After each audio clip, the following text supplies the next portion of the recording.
Hemos tomado algunas semanas de descanso por el campamento, misioneros que han venido y ustedes me imagino que van a estar emocionados que a partir de ahora no vamos a dejar este capítulo y lo vamos a terminar. Y seguimos estudiando la armadura que nos provee el Señor. Vamos a ver el día de hoy el yelmo, casco de la salvación. Voy a empezar leyendo Efesios 6, 10 al 17. Pablo escribe: por lo demás, hermanos, fortaleceos en el Señor y en el poder de su fuerza, vestidos de toda la armadura de Dios para que podáis estar firmes contra las acechanzas del diablo. Porque no tenemos lucha contra sangre y carne, sino contra principados, contra potestades, contra los gobernadores de las tinieblas de este siglo, contra huestes espirituales de maldad en las regiones celestes.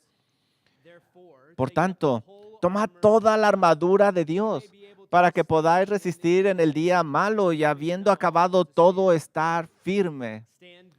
Estad pues firmes, ceñidos vuestros lomos con la verdad y vestidos con la coraza de justicia y calzados los pies con el apresto del evangelio de la paz. Sobre todo, tomad el escudo de la fe, con que podáis apagar todos los dardos de fuego del maligno, y tomar el yelmo de la salvación y la espada del Espíritu, que es la palabra de Dios. Bueno, después de un largo descanso, finalmente regresamos a nuestro estudio de la armadura de Dios aquí en el capítulo 6 de Efesios. Y hemos aprendido que hemos sido libertados del dominio de las tinieblas y transferidos al reino de la luz del Hijo de Dios. Ahora nos encontramos en una guerra y hay un gran enemigo que quiere rendirnos y quiere volvernos ineficaces. Aprendimos en Efesios 6:11 que debemos de vestirnos de toda la armadura para que podamos estar firmes contra las acechanzas del diablo, nuestro enemigo. Y así vemos que nuestra guerra no se gana avanzando, sino manteniéndonos firmes. Y la razón es porque en Cristo ya tenemos el terreno elevado y por lo tanto lo único que debemos de hacer es mantenernos ahí firmes. Tenemos todas las bendiciones en los lugares celestes en Cristo Jesús. Y ahí es donde nosotros nos agarramos y la única forma de mantenerse firmes es con la armadura del Señor. Y recuerda, en esta batalla no buscamos avanzar, sino mantenernos firmes, resistir al diablo que no nos haga caer en tierra. Santiago 4:7 escribe acerca de esto: someteos pues a Dios y resistid al diablo y huirá de vosotros. Primera de Pedro 5:8 dice lo mismo: sed sobrios y velad, porque vuestro adversario el diablo, como león rugiente, anda alrededor buscando a quien devorar. Y luego dice: al cual resistid firme en la fe. O incluso leímos nosotros en Efesios 4:27, el lenguaje nos dice: no deis oportunidad al diablo, y esto habla de resistirle, permanecer firmes. Este es un llamado que se repite en las Escrituras, que nosotros vamos a resistir al diablo, no vamos a pelear contra él, nos vamos a mantener firmes. Y este es el lenguaje que Pablo usa en esta sección de la armadura de Dios. Hay que ponernos la armadura y eso nos va a ayudar a mantenernos, estar firmes contra el diablo. Efesios 6:11 dice: vestíos con toda la armadura de Dios para que podáis resistir las acechanzas del diablo. Tomad pues la armadura de Dios para que podáis resistir en el día malo, habiendo terminado todo para mantenerse firmes. Estad pues firmes. Entonces esta batalla se trata de permanecer firmes, plantados en la tierra, estar firmes en las promesas que el Señor nos ha dado a través de Cristo Jesús. Este es un recordatorio que este último verbo es que nosotros lo tenemos que poner, tenemos que estar firmes. Y esto va a suceder mientras vamos poniéndonos la armadura de Dios, y a través de esto vamos a encontrar que nos falta un área donde no se pone firme. Y aquí nos habla que si no ponemos la armadura vamos a pecar y tenemos que tener el cinturón de la verdad. y también la coraza de justicia, los zapatos de la paz, el escudo con el que podamos apagar los dardos de fuego del maligno. Y mientras nosotros estudiamos esta sección, hemos pensado qué significa cada analogía. Bueno, pues nosotros aprendimos que abrocharnos el cinturón de la verdad significa que debíamos de permanecer envolviendo nuestra vida con la verdad de la palabra de Dios. Esa verdad es la que nos tiene que guiar y podemos nosotros caminar en la oscuridad. Y luego también aprendemos que debemos de ponernos la coraza de justicia, que significa vivir una vida santa y justa como hemos sido llamados por el Señor Jesucristo. Ya no somos dominados por el pecado porque en Cristo Jesús se ha conquistado. Y con respecto a los zapatos del Evangelio de la paz, notamos que significa descansar en la paz que el Evangelio nos brinda, una relación con el Padre a través de Cristo Jesús. No tenemos ahora que preocuparnos, ya no somos enemigos del Señor, nuestra conciencia está tranquila.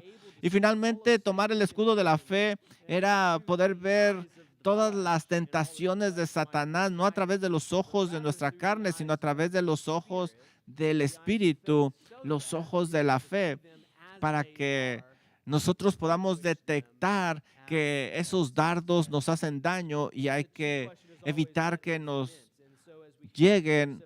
La pregunta principal es, ¿qué se entiende por esta analogía? Y así al llegar al versículo 17 sobre el yelmo, el casco de la salvación, la pregunta es la misma. ¿Cuál es la implicación? ¿Qué significa? ¿Cómo nos ayuda a mantenernos firmes? Y tengo 3 puntos para ustedes en esta mañana. El primero es el objeto de nuestro casco, de nuestro yelmo. ¿Cuál es el objeto? Y lo vamos a encontrar nosotros, que es tu salvación. Es tu salvación. Ese es el casco. Ahora el término salvación puede significar varias cosas dependiendo de dónde esté en la Biblia, pero yo creo que aquí Pablo tiene en mente toda la salvación, su plenitud. Y es esa salvación que algún día va a ser consumada, como leemos en Primera de Pedro 1:6. Y aquí nos lo deja muy claro. Ve por favor conmigo a Primera de Pedro 1:16, donde Pedro va a hablar continuamente acerca de esa salvación en el día que veremos al Señor cara a cara. Esta es la salvación que Pablo tiene en mente. Mira lo que dice, en lo cual vosotros os alegráis, aunque ahora por un poco de tiempo, si es necesario, tengáis que ser afligidos en diversas pruebas, para que sometida a prueba vuestra fe, mucho más preciosa que el oro, el cual, aunque perecederedo, se prueba con fuego, se halla en alabanza, gloria y honra cuando sea manifestado Jesucristo. Ahí es donde vamos a llegar. Y luego dice, a quien amáis sin haber visto, en quien creyendo, aunque ahora no lo veáis, os alegráis con gozo inefable y glorioso. ¿Por qué? Porque mira lo que dice el versículo 9, obteniendo el fin de vuestra fe, que es la salvación de vuestras almas. Esto es lo que significa el casco de la salvación. Es ese objeto cuando veamos al Señor Jesucristo cara a cara. Vamos a experimentar un gozo glorioso. Y nosotros nos enfocamos en ese día de la salvación total de nuestras almas. Esto es lo que significa. La Biblia habla de la salvación de 3 diferentes maneras. En el momento de tu salvación fuiste salvo de la pena del pecado por la justificación. Ahora en tu santificación estás siendo apartado y libertado del poder del pecado para que ya no tenga dominio sobre ti. Pero ahora, por supuesto, hay una forma final de salvación y esa es que Pablo habla aquí en Primera de Pedro y es la glorificación, donde no solo serás libertado del pecado por completo, sino que también estarás para siempre en la presencia del Señor y donde el pecado no se va a experimentar nuevamente. Vas a estar en la presencia de Dios para siempre. por una eternidad. Este es el aspecto de la salvación.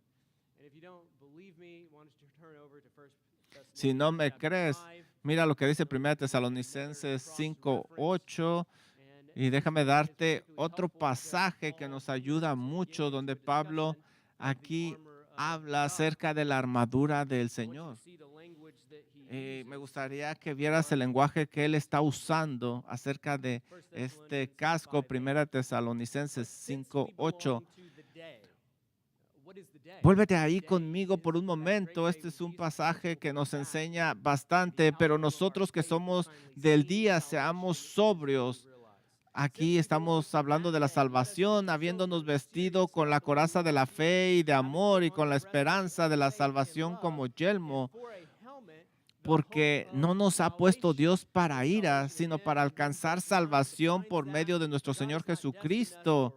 Y nos habla en este pasaje de la salvación a través de Cristo Jesús que tenemos nosotros. Nosotros no estamos destinados para la ira, sino para lo contrario, que es vida eterna con el Padre. El objeto de este casco no es otro que la plena realización de nuestra salvación, lo que significa que tú tienes que usarlo poniendo tu mente constantemente en el Señor. Mira lo que dice Colosenses 3, capítulo 3, versículos del 1 al 4, dice: si pues habéis resucitado con Cristo, buscad las cosas de arriba donde está Cristo sentado a la diestra de Dios. Y mira lo que dice aquí: poned la mira en las cosas de arriba, no en las cosas de la tierra, porque habéis muerto y vuestra vida está escondida con Cristo en Dios. Lo que está diciendo Pablo: no busques tu salvación aquí en la tierra, pon tu mirada allá arriba y busca esas cosas en el Señor. Mira lo que nos está diciendo. Hay que poner nuestra mirada allá arriba, porque habéis muerto y vuestra vida está escondida con Cristo en Dios. Cuando Cristo vuestra vida se manifieste, entonces vosotros también seréis manifestados con Él en gloria. La salvación final, el objeto de nuestra salvación. Y a lo mejor tú piensas, ¿qué es la gloria? ¿Cuál va a ser ese día? ¿Qué hay allá arriba? ¿Qué es lo que nos espera en ese día cuando veamos a Cristo? Una justicia perfecta, no más pecado, descanso eterno. Ya no hay que trabajar por el pecado. Va a haber una redención completa, restauración con el Padre, una relación perfecta que va a ser restaurada por completo. Hay también recompensas para el fiel. En una de las sesiones le dije a los estudiantes que Pablo constantemente ponía su mente en ese día glorioso cuando se va a parar delante del Señor y va a recibir esas recompensas en el tribunal de Cristo. Y va a ser un día glorioso. Tú debes de ponerte el casco de la salvación y recibir las recompensas por lo que has hecho para su gloria. Un cielo nuevo y una tierra nueva. Esta tierra pues está bien, pero va a venir una nueva para siempre en la presencia del Señor. ¿Lo amas ahora? Mientras Él se revela en su palabra, lo hablas, lo amas a tal grado que deseas un día caminar con Él y verlo cara a cara para siempre. La ciudad va a ser iluminada por su gloria. No solo eso, Él va a estar gobernando, como dice la Escritura, y tú vas a estar ahí gobernando con Él. Y va a ser un día increíble. Esa es la salvación de nuestras almas, segunda de Pedro 3:13, pero nosotros esperamos según sus promesas cielos nuevos y tierra nueva en los cuales mora la justicia. Yo vengo de la ciudad de la destrucción. En el libro de El progreso del peregrino leemos estas palabras de Cristiano y dice: voy al monte de Sión Debemos de fijar nuestra mirada en ese día glorioso, siempre pensando en ese día cuando estaremos con el Señor para siempre. Así es de que nosotros debemos de ponernos este casco y poner nuestra mirada. Y la implicación aquí es que si nosotros no lo quitamos, la implicación es que es cuando tú te enfocas en las cosas incorrectas. Pablo dice poner la mira en las cosas de arriba, no en las de la tierra. ¿Por qué tiene él que decir eso? Porque la tendencia es olvidarnos de lo que hay arriba y pensar en las cosas que hay aquí en la tierra. Y cuando hacemos eso, nosotros ponemos nuestra mirada en las cosas de la tierra. Eso quiere decir que nos quitamos el casco de la salvación y ahora somos vulnerables. Esto protege nuestra mente, nuestras almas. Si te dan con la flecha en la cabeza, todo se acabó. Y ponerse el casco, sabemos que no es cómodo, pero lo tenemos que usar.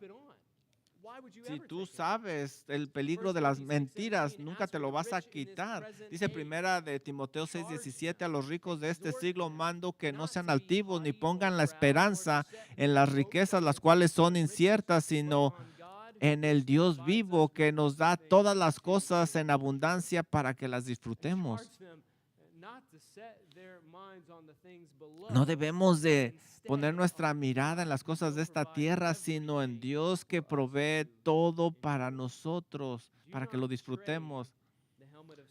No cambies el casco de la salvación por lo que te provee esta tierra. Así es de que quitarse ese casco es dejar de pensar en la salvación. Y este es el objeto de nuestra salvación. Y este casco tiene gracia de parte de Dios. Y ese va a ser nuestro punto número 2, la gracia de este casco. Y esa gracia es nuestra esperanza. No hay un hombre que pueda ponerse ese casco sin tener la esperanza en la salvación. Primera de Pedro 5:8 dice,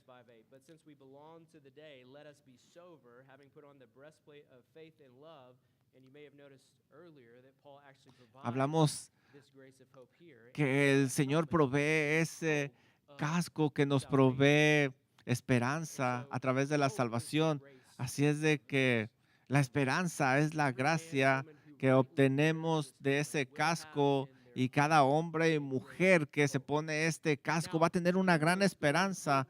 Ahora en inglés la palabra esperanza es bastante suave. Podemos decir espero verte mañana o espero que llueva y tenemos estas esperanzas y tiene un sentido de a lo mejor sucede, a lo mejor no, pero no, aquí la esperanza en el griego es diferente. En la Biblia, la esperanza es un esperar de algo que va a suceder, una promesa que va a tomar lugar. No es algo así que a lo mejor suceda, no. Esto es algo que sucederá y va a suceder porque quien hizo la promesa es fiel. Por eso nosotros debemos de poner nuestra esperanza en esa esperanza que viene del Señor, que algún día va a suceder. William Grunwald escribe, la esperanza es la gracia sobrenatural de Dios. Cuando dice sobrenatural, significa del Señor Jesucristo. Dice, por la cual el creyente por medio de Cristo espera y espera todo lo que Dios ha prometido, que hasta el momento no ha sido recibido ni realizado plenamente.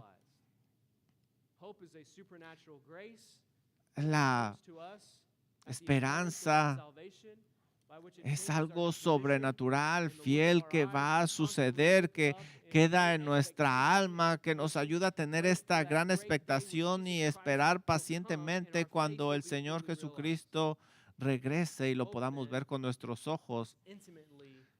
La esperanza está íntimamente conectada con la fe. La fe es la certeza de lo que se espera Y una alma con esperanza piensa así, lo leemos en Hebreos 11:1. Ahora es la fe, la certeza de lo que se espera, la convicción de lo que no se ve. Es una convicción de una certeza.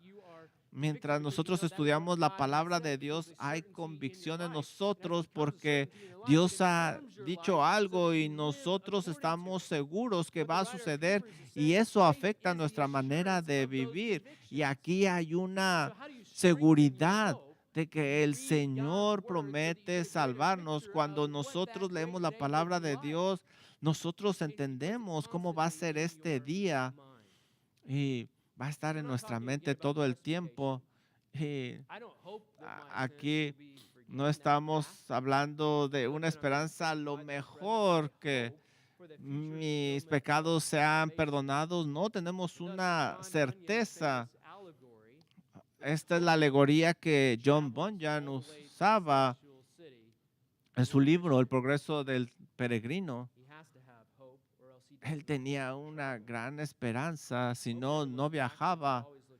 La esperanza nunca ve hacia atrás, sino ve hacia adelante.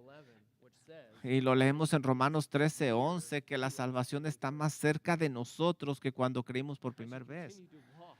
Mientras nosotros continuamos caminando, si tú crees que la salvación se acerca más y más y más y más, ¿para qué regresamos? No tiene sentido. Nuestra esperanza está basada en la esperanza, en el progreso del peregrino. En esa alegoría nosotros leemos que la esperanza acompañaba a Cristiano y esa esperanza nos tiene que acompañar todo el tiempo. Hebreos 10:23 dice, aquí el escritor constantemente está exhortando a sus lectores a no rendirse, sino que sigan adelante. Dice, mantengamos firmes sin fluctuar la profesión de nuestra esperanza, porque fiel es el que prometió. Él es fiel. Y el lenguaje que se usa aquí habla de que va a haber una certeza, habla de acerca del bautismo, nos da esa figura que indica que el Señor Jesucristo es mi Señor. El autor de Hebreos me está diciendo, abraza esa esperanza que está en Cristo Jesús. Nuestra esperanza está en Él. Que Él sea el Señor y Salvador de tu vida. Y tú recuérdate las verdades que algún día regresará y yo estaré con Él para siempre. Y debemos de saber esto. El que prometió lo va a cumplir. Él es fiel. Después en Hebreo nosotros leemos que el Señor es el mismo ayer y por los siglos de los siglos y siempre es fiel. Tú puedes contar con sus promesas para siempre. Nadie podrá mantenerse en este caminar si no pone su mirada en el cielo, en esa esperanza gloriosa. Y sin esa esperanza, tú no sabes a dónde vas. Si no tienes esa esperanza, te vas a perder. Nosotros tenemos una esperanza específica y nos lleva a la dirección adecuada y nos da la energía necesaria para enfrentar lo que significa nuestro camino. Dice el Salmo 119:81. El salmista escribe, desfallece mi alma por tu salvación. ¿Por qué? Porque ahí está su esperanza. No tiene esperanza en nada más. Él está constantemente deseando esa salvación. El mundo está lleno de incertidumbres y Él está esperando su salvación del Señor. Yo espero esa salvación. La esperanza hace que el alma anhele la promesa de Dios. Por favor, ve conmigo a Romanos 8:18. Me gustaría enseñarte una conexión con este pasaje, Romanos 8:18, con nuestra esperanza.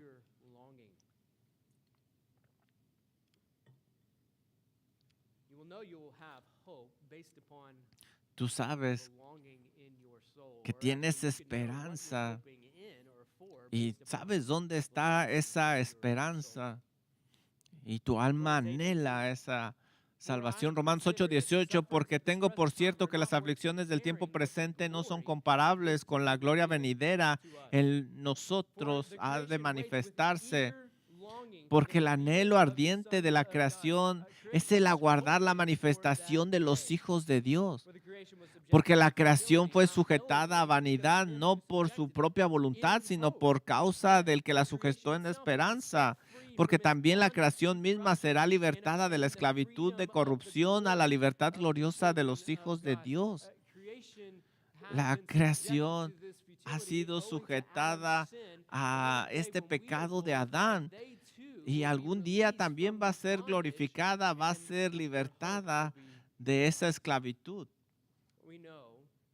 Nosotros sabemos que toda la creación gime a una, dice Romanos 8:22, y a una está con dolores de parto hasta ahora. Y no solo ella, sino que también nosotros mismos que tenemos las primicias del Espíritu, nosotros también gemimos dentro de nosotros mismos esperando la adopción de la redención de nuestro cuerpo. ¿De qué habla aquí?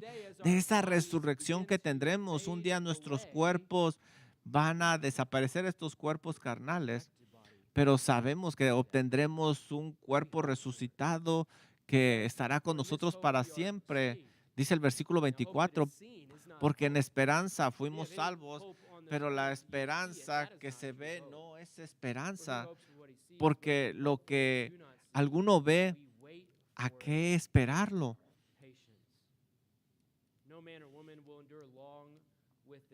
No hay hombre o mujer que pueda resistir sin ese casco, sin esa esperanza, porque la esperanza no solo se toma y se pone en la cabeza, sino que también no se quiere quitar, porque queremos esperar a nuestro Creador.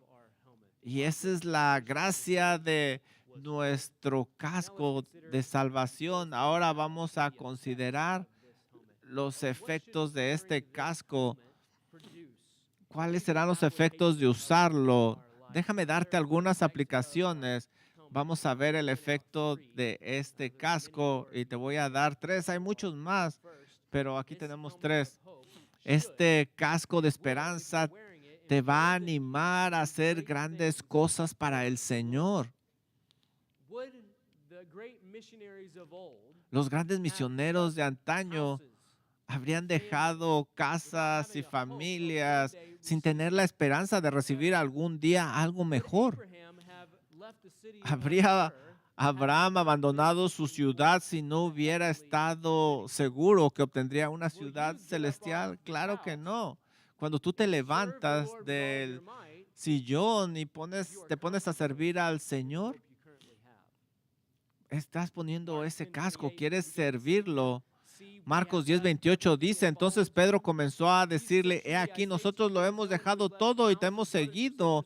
Respondió Jesús y dijo, de cierto os digo que no hay ninguno que haya dejado casa, hermanos, hermanas, padre, madre, mujer, hijos, tierras por causa de mi nombre, que no reciba 100 veces más de lo que en este tiempo, casas, hermanos, hermanas, madres, hijos, tierras con persecuciones y en el siglo venidero, la vida eterna. Esa es la promesa y por cierto, ellos arriesgaron mucho.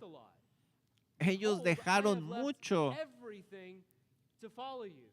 Ellos lo dejaron todo para seguir al Señor. Creyeron en Él porque el Señor Jesús les ofreció una mejor esperanza. Ellos lo dejaron todo. Nuestra esperanza carnal busca cosas carnales, pero nuestra esperanza celestial desea algo mayor, mejor en Cristo Jesús. ¿Qué hizo que nuestros antepasados dejaran casas, ciudades?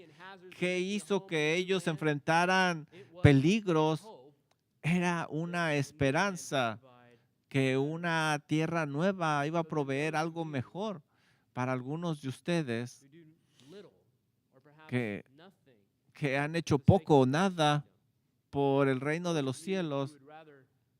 aquellos de ustedes que prefieren estar sentados y no arriesgar nada por la causa de Cristo, a aquellos que nada más están observando a otros hacer cosas por el Señor.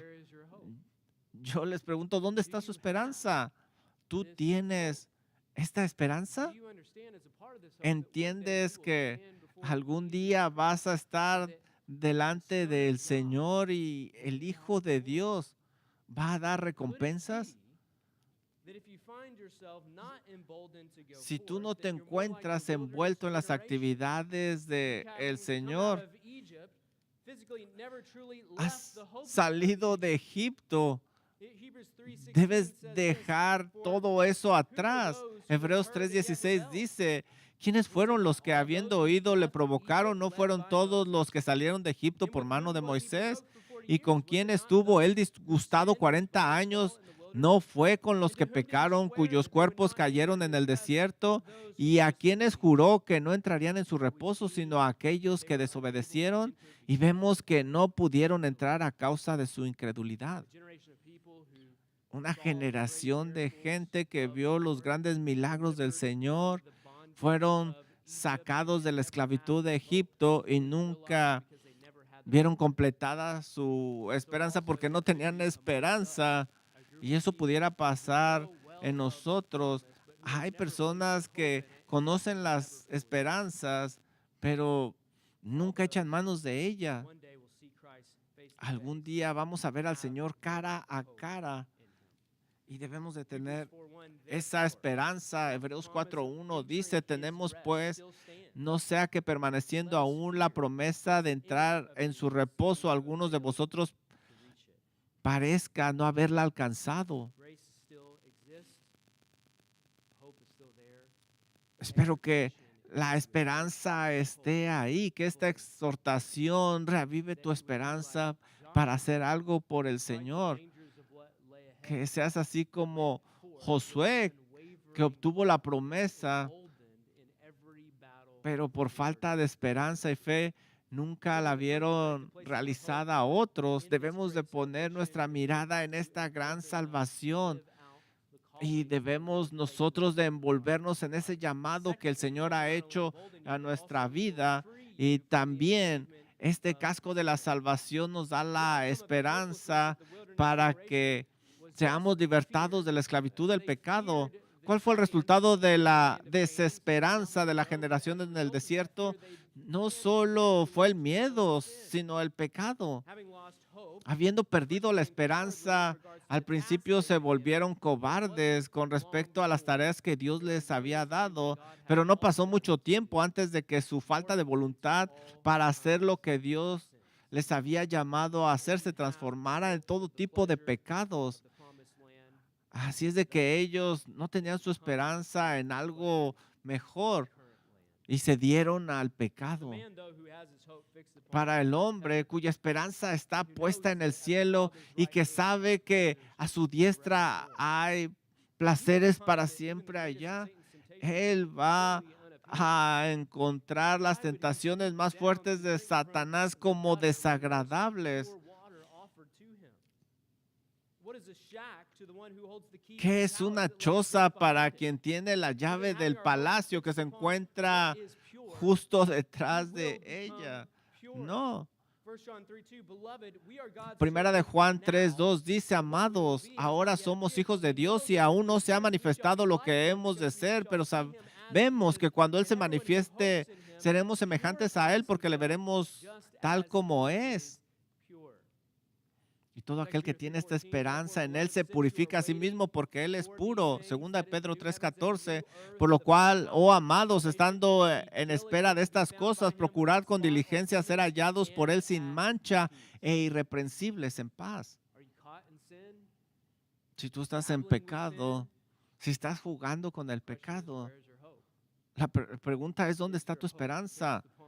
¿Es tu esperanza en algo mejor? Si es así, no tiene caso que juegues con el pecado. Debes deshacerte de ese pecado. Y también produce diligencia en las circunstancias más complejas. A lo mejor deberías de preguntarte, ¿por qué lo llevo puesto? Y esta es una pregunta importante, porque muchas veces se nos olvida. Nosotros pensamos que no se debería de poner un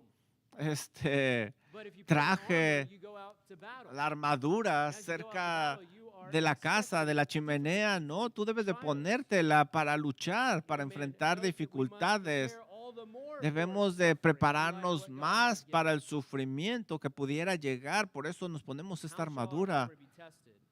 ¿Cómo se prueba una armadura si nunca estás en el campo de batalla? Pero cuando la pruebas, eso te da esperanza. Y nunca te la vas a querer quitar porque esa armadura te ayuda a mantenerte firme en la batalla y pones tu esperanza en el cielo. No esperamos nosotros una vida tranquila porque seguimos al Señor Jesucristo. Y debemos de serle fiel a nuestro capitán. Y Él es el que nos prometió que nos va a ayudar. Mateo 10:24 dice, el discípulo no es más que su maestro, ni el siervo más que su señor. Bástale al discípulo ser como su maestro y al siervo como su señor. Si al padre de familia llamaron Belcebú, ¿cuánto más a los de su casa? Esperamos nosotros persecución. Juan 15:20 dice, acordaos de la palabra que os dije. El esclavo no es mayor que su amo. Si ellos me persiguieron, también te perseguirán a ti. Si guardaron mi palabra, también guardarán la vuestra. La esperanza nos da paciencia en medio de los sufrimientos. Mientras vamos a través de dificultades, nuestra esperanza está en el Señor, que algún día estaremos libertados del pecado para siempre. Eso es lo que esperamos. Por eso tenemos la armadura puesta. De hecho, por favor, ve conmigo a Primera de Pedro, capítulo 2, que nos recuerda esto. Él nos recuerda que nuestra esperanza está en el Señor Jesús. Mira lo que dice Primera de Pedro 2:20, pues qué gloria es si pecamos, sois abofeteados y lo soportáis, mas si haciendo lo bueno sufrís y lo soportáis, esto ciertamente es aprobado delante de Dios, pues para esto fuisteis llamados, porque también Cristo padeció por nosotros, dejándonos ejemplo para que sigáis sus pisadas, el cual no hizo pecado ni se halló engaño en su boca. Quien cuando le maldecía no le respondía con maldición, cuando padecía no amenazaba, sino encomendaba la causa al que juzga justamente. ¿Y quién es aquel que os podrá hacer daño si vosotros seguís el bien? Más bien, si alguna cosa padecéis por causa de la justicia, bienaventurados sois. Por tanto, no os amedrentéis por temor de ellos, ni os conturbéis, sino santificar a Dios el Señor en vuestros corazones y estando siempre preparados para presentar defensa con mansedumbre y reverencia ante todo el que os demande razón de la esperanza que hay en vosotros. ¿Qué es lo que nos ayuda a mantenernos de pie en las pruebas, dificultades, persecuciones, ataques y no regresamos mal? La esperanza que tenemos en el Señor. Esas dificultades son oportunidades para mantenernos firmes y compartir lo que nosotros tenemos, una gran esperanza que ellos no tienen. El Señor Jesús es nuestra esperanza. Los que están en Cristo tienen esa esperanza eterna. Así es de que la esperanza produce diligencia, fidelidad, incluso en medio de las circunstancias más difíciles. Y si estás cansado de la prueba, te sugiero que vuelvas a recordar tu esperanza, lo que el Señor te ha prometido. Gálatas 6:9 dice, no nos cansemos pues de hacer el bien, que a su tiempo segaremos, si no nos rendimos, si no desmayamos, si nuestra esperanza sigue en el Señor.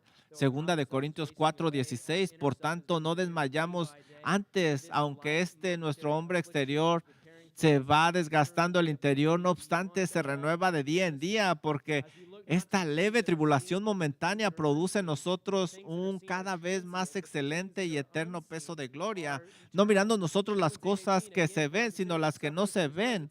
Romanos 8:18, pues tengo por cierto que las aflicciones del tiempo presente no son comparables con la gloria venidera. Primera de Pedro 5:10, mas el Dios de toda gracia que nos llamó a su gloria eterna en Cristo Jesús, después que hayáis padecido un poco de tiempo, Él mismo os perfeccione. Hay tribulaciones, dificultades. Es que tú has olvidado tu esperanza. Es fácil de olvidarnos. Tú esperas que todo va a ser saludable, felicidad en esta vida, que todas tus dificultades van a desaparecer. Bueno, pues tu esperanza está en el lugar equivocado. Esperas, esperas tú que esas relaciones siempre van a ser perfectas. No, tú estás esperando en lo equivocado. Nuestra esperanza está en un futuro glorioso y esta esperanza no tiene incertidumbre, es verdadera. Cuando des el último aliento aquí, se establecerá para siempre y nadie te lo va a quitar. ¿Por qué te abates, oh alma mía? Dice el salmista. ¿Por qué?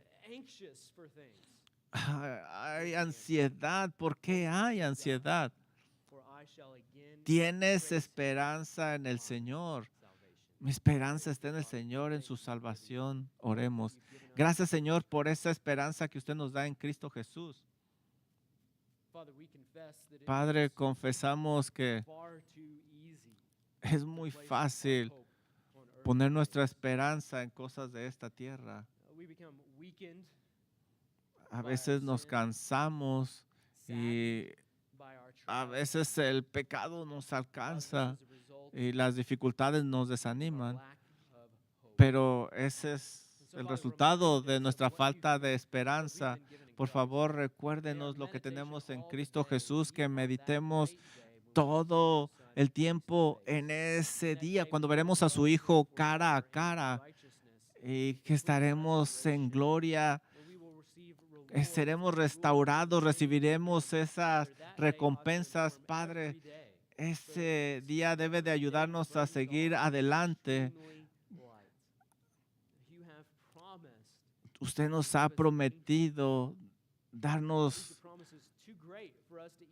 ese lugar que a veces nuestra mente no alcanza a comprender, que es mucho más valioso de lo que podemos tener aquí. Ayúdanos a pensar en ese glorioso día, que nos dé la fuerza, que nadie nos va a poder quitar esa esperanza que tenemos en su Hijo Jesús. Oramos en su nombre. Amén.